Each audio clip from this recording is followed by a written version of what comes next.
The How following, old were you, Keith? While this was going 20 on? then. 20. The next morning, our section was sent out to clear a little village where there was some horses and saddlery and soldiers. And coming back, we cleared it and we didn't get any prisoners. And we got some maps and things.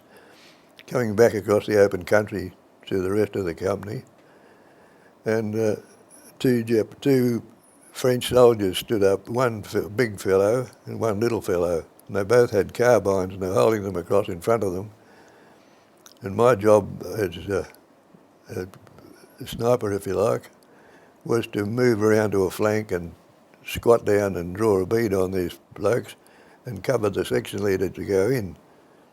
So the little fellow dropped his carbine and the big one just stood there. And I drew a bead on his tin hat, put the foresight on the edge of his tin hat, which is a normal thing to do, and called out to Jim Willis, our corporal, to go in, which he took a step forward, and I was shooting with both eyes open. When he stepped off, there was a shot fired, and he jackknifed.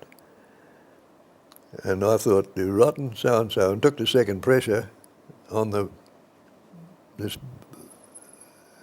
tall soldier.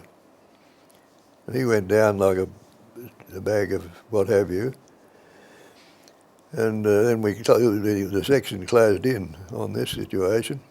And I was appalled to see that he was cantering around on his hands and knees and grabbing at his hat. And it turned out that because I had a bayonet on the rifle, that the point of impact at 100 yards was about 4 or 5 inches higher than it is without the rifle. So this poor devil had turned his tin hat into something that looked like a money box.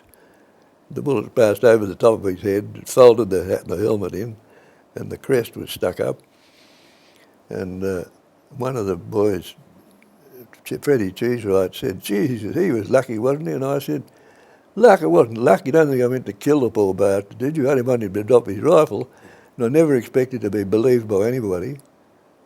But 6 months later, or 12 months later, at an OCTU officer cadet training unit in Australia, the RSM gave us an address that we were the first OCTU course which comprised the 2nd, 6th, 7th and 9th Division candidates. And in his harangue to us, he said that one thing you're going to learn to do when you're in this unit, this wing, is learn to shoot. And when you leave here, you're going to be able to shoot like the bloke in the 2nd 16th Battalion that shot the crest off a froggy helmet to make him drop his rifle. I couldn't believe it. So you can never sort of be sure how you're going to be greeted.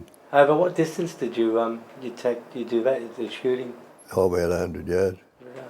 It's a long way. Not really.